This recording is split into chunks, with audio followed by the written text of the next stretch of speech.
Behold the ring. Lo, this it is. And this is me in the parking lot of Sprouts,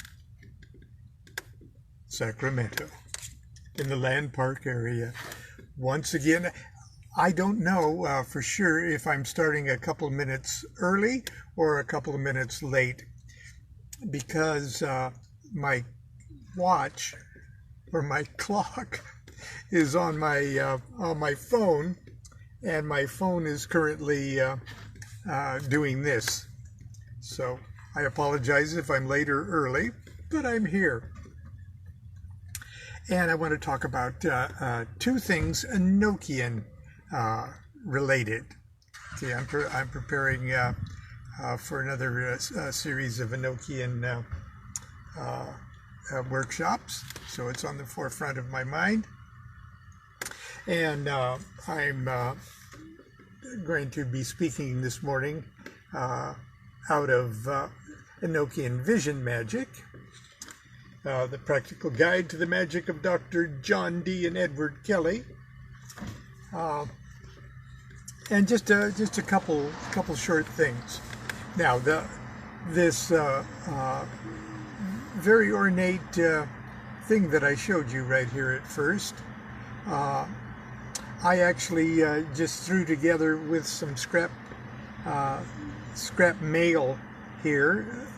I'm not sure what it was, but I found a pencil in my trash box here, and I threw together a magic ring, and I'm going to talk about the magic ring, and I'm also going to talk about prayer.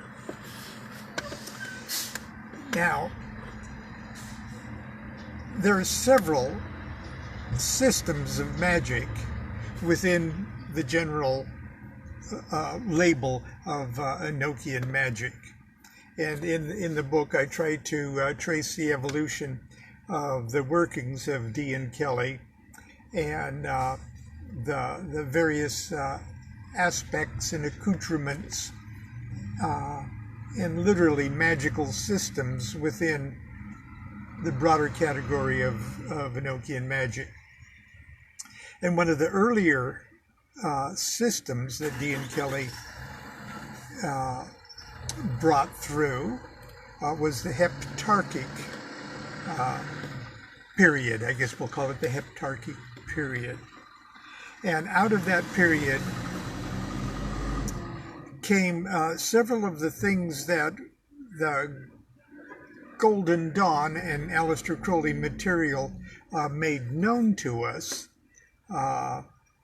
like the Sigillum Dei Myth and the Holy Table. But how the Golden Dawn and Crowley operated Enochian magic didn't really avail themselves or dig too deep into what those things were, how they might have been used, how they could be used now. And they just sort of stuck them there in Liber Chanoch and said, well, here's the Holy Table, looks pretty wild, doesn't it? It's pretty cool. Here's the Sigillum, isn't it awesome? But they just sort of leave it there, and then they focus on what would later be the elemental and the etheric branches of Enochian magic, and that period came a little later and toward the end of D. and Kelly's operations. So I tried to trace the evolution of D. and Kelly's operation in order for us as individual magicians to sort of ride along with how D. and Kelly, over that 2 years, some period, how they were mutated, if you will, by the material that came before the material that everybody seems to be using today. I explain that a whole lot better in this book, if you had this book. But I'm going to turn to chapter 6 and chapter 7, or chapter 6 of the first part. It's called Let Us Pray. Now, in Freemasonry, the tradition is you don't do anything important until you pray. In Masonic meetings, Masonic ceremonies, you don't blow your nose ceremonially, ritualistically, spiritually, even in mundane affairs. You don't do anything without first invoking deity, the blessing of deity. Oh, I'll get to that here. 2 epigrams. One from the Master's Admonition of the California Free and Accepted Masons, and it says, "No man should ever undertake any great or important undertaking without first invoking the blessings of God," or the blessing of God. Second epigram is Crowley. "The whole secret may be summarized in these 4 words: inflame thyself with praying." One of the most fundamental and important magical tools Dee used throughout his life was prayer. So, before we begin to examine magic rings and protective breastplates and holy tables and other such wizardly items, we need to first get something straight about prayer. It's okay to pray. Even if you think you don't believe in the same God that Dee and Kelly believed in, it's okay to pray.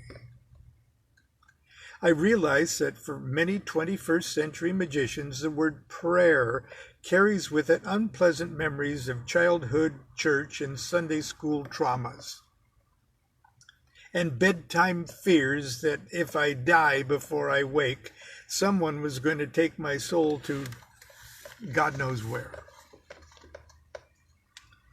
In magic, prayer has nothing to do with religion. It does, however, have everything to do with the magician's grasp of the facts of life in the magical world in which he or she intends to operate. Part of that reality is the mystical fact that existence itself is an expression of consciousness, and that there are levels of consciousness, higher and lower than the ones we are currently attuned to. By the simple act of uttering a prayer, our apparently limited consciousness reaches out and makes contact with a higher level of consciousness, and by doing so, we insert ourselves into the divine circuitry of the cosmos. As we do, part of us, the part that we might not be aware of, wakes up, as it were, and recognizes our rightful place in this circuitry. In my book, The Key to Solomon's Key, I illustrate this concept using the legend of Solomon as my example. In the excerpt below, I discuss prayer in the context of spiritual evocation. But the same thoughts hold true to all forms of magic, including Enochian. The 3rd chapter of the Book of Kings tells us that at the beginning of his reign, the Lord appeared to Solomon in a vision by night and said, "Ask that which I should give you." And Solomon answered, "Give therefore to thy servant an understanding heart, to judge thy people and to discern between good and bad. For who is able to judge this thy so great a people? And it pleased the Lord, because Solomon had asked this thing. And the Lord said to Solomon, shit, man, that's the coolest thing any ape-like humanoid has ever asked me.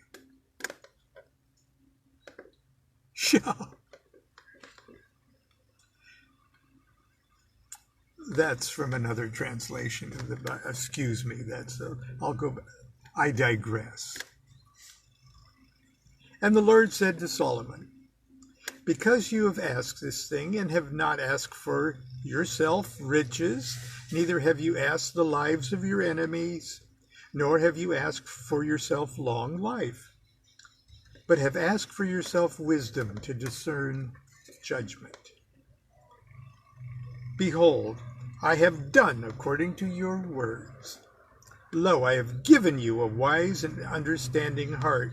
There's that wisdom and understanding. Tree of Life talk, Hokmah Bina, wisdom and understanding. But I digress. Lo, I have given you a wise and understanding heart, so that there has been none like you before you, neither shall any arise after you like you. Unquote. Before taking the task of ruling his people and building the temple, Solomon doesn't begin by consulting with his inferiors, his ministers, his generals, his architects, his building contractors, or labor leaders. He doesn't immediately enmesh himself in the energy-draining details of micromanaging such a huge and important project. Instead, he turns his attention upwards to the highest level of the hierarchical scale of consciousness. He makes direct contact with deity, and instead of behaving like a helpless youngster asking a parent for pocket money, he boldly makes himself available to serve as a conduit which the deity's infinite wisdom and understanding can pass. This profoundly mature and uncomplicated request is instantly granted, as if deity had no choice but to acquiesce. A unique spiritual hierarchy is created, with Solomon enthroned midway between heaven and hell, poised to work in cosmic harmony with the divine consciousness above him, poised to compel the infernal spirits to do the same. This is the primary secret of Solomonic magic. As long as the magician remains plugged in to that which is above, he or she is simultaneously plugged in and must begin to master that which is below. Dee's prayers, both in English and Latin, fill page after page of his diaries and magical records. I confess I am neither inclined nor devotionally equipped to follow his exhausting example. I do, however, recognize the efficacy of prayer as an indispensable preliminary to magical operations. And while I do not personally believe that the biblical Solomon ever existed as such in empirical history, as a magical artist, I embrace his myth and happily adopt him as a patron saint of magic. How appropriate, then, that the first magical tool Dee and Kelly would receive from their angelic contacts was the ring of Solomon, and that before putting on that ring, the magician must first pray. The beginning of Book 2, De Harptica Mystica. The ring. Epigram. from the Archangel Michael, March 14th, 1582. Lo, this it is.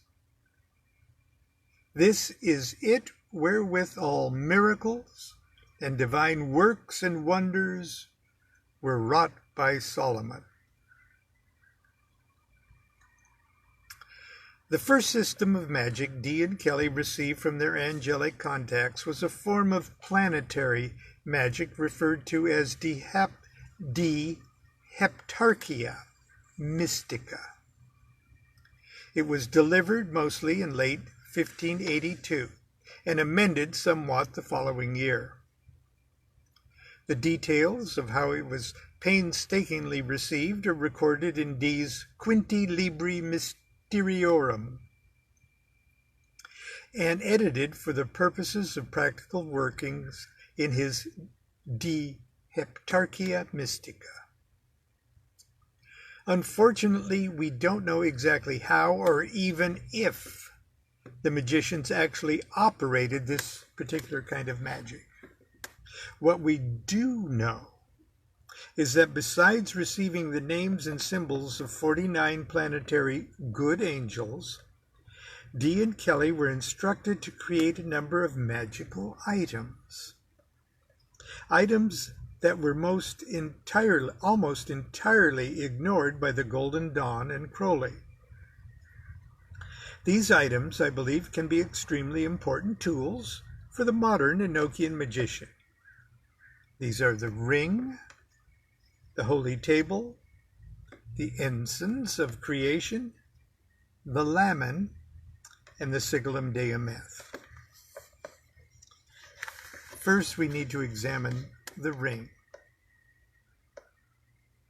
For without the ring, the magicians were told they could, quote, do nothing, unquote.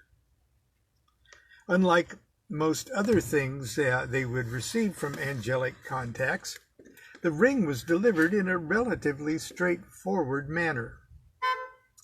I'll not quote long passages from Dee's records, but his description of the circumstances surrounding the reception of the magic ring are so colorfully dynamic that I cannot resist quoting a brief passage. The date is Wednesday, March 14th, 1582. Dee and Kelly were engaged in their fourth action and experiencing a close encounter with the angels Michael and Uriel. The following excerpts retain the inconsistent spelling and pronunciation of Elizabethan English. The Greek letter delta refers to D, and MI refers to the Archangel Michael. D. Now Michael thrust out his right arm with the sword and bade the scryer to look.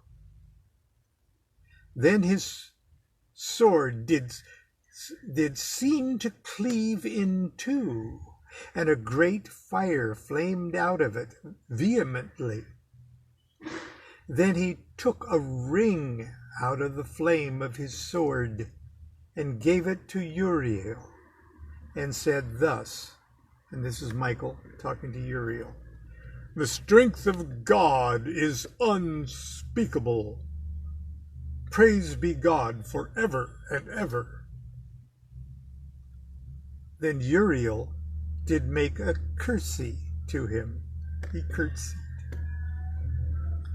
Michael says, "After this sort must thy ring be made.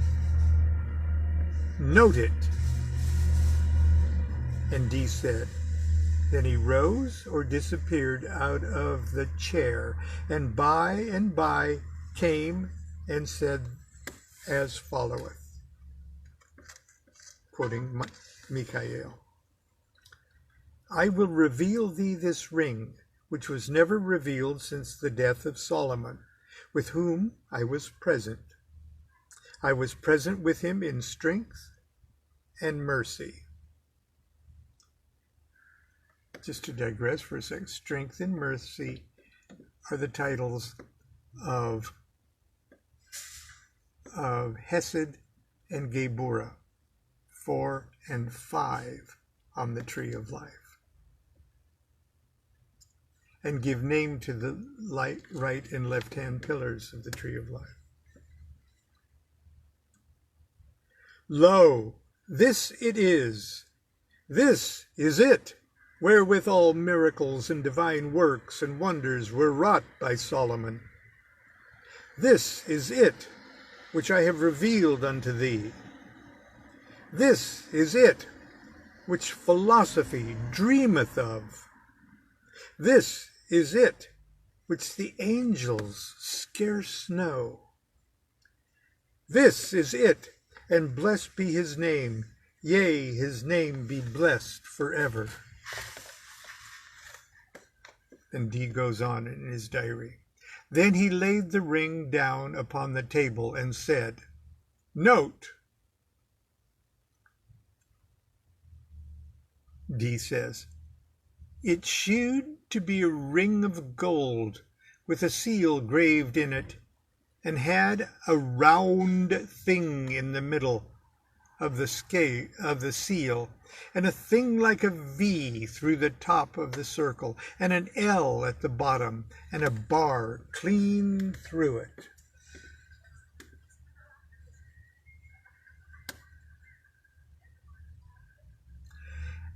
And these 4 letters in it, P-E-L-E.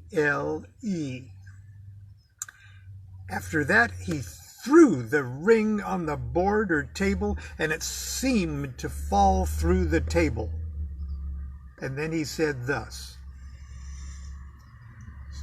So shall it do at thy commandment. Without this thou shalt do nothing. Blessed be his name that compasseth all things. Wonders are in him, and his name is wonderful. His name worketh wonders from generation to generation. And the illustration looks something like that.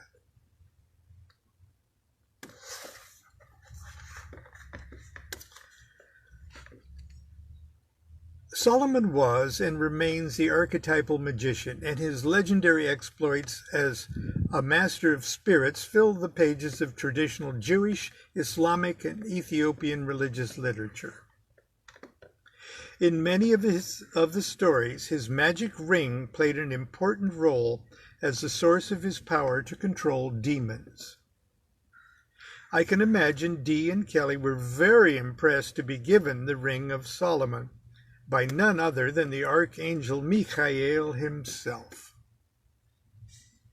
Although the ring's design is unique, the word Pele, wonder worker, is found in 2 books which Dee already had in his library. De Verbo Mirafico by German humanist and Hebrew scholar Johann Reuchlin, and Cornelius Agrippa's Occult Philosophy. And Agrippa apparently took the term from Reuchlin. Doesn't sound like I know how to pronounce that. Dee was told the ring should be made of gold. If he indeed had one made, it has not survived the centuries. Realistically, few of us today have the skill to fashion or the resources to have a golden ring custom made. Nevertheless, Michael seems adamant. Without this, thou shalt do nothing. So I've come to the conclusion that if I'm to practice this particular art of magic, then before I do anything, I'm going to wear the ring. Here is the pattern for the ring that can be made out of colored paper or poster board.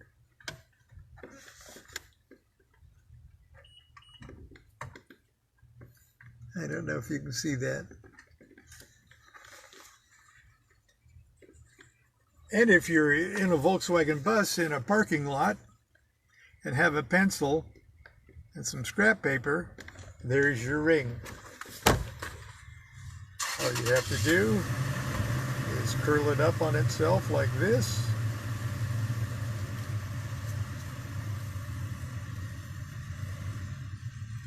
Let's see, I'll do it this way. And put it on.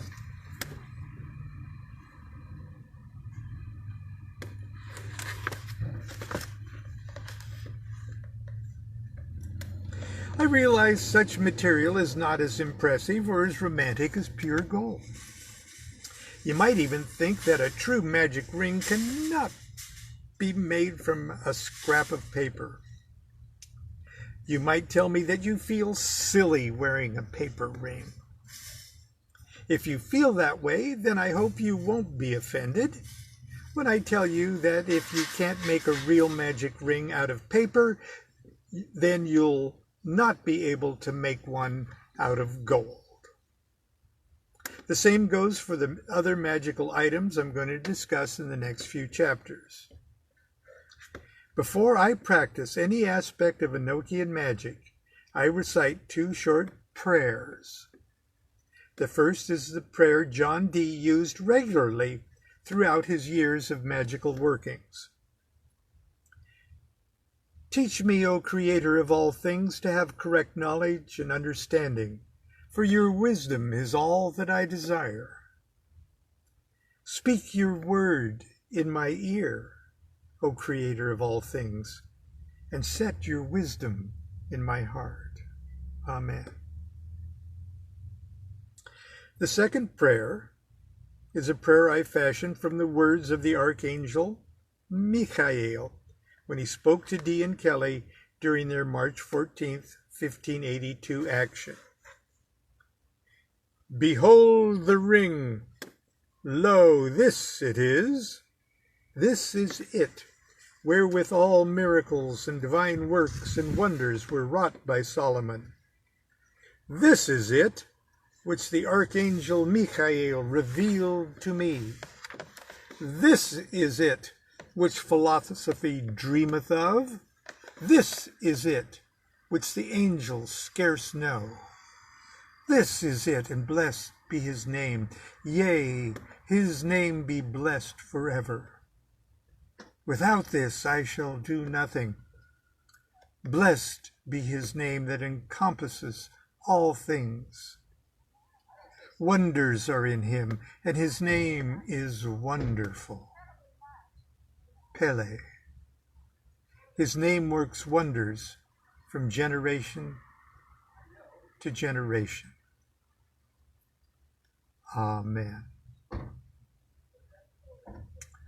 After reciting these prayers and putting on the ring, I then position myself at the holy table and prepare to put on the lamen.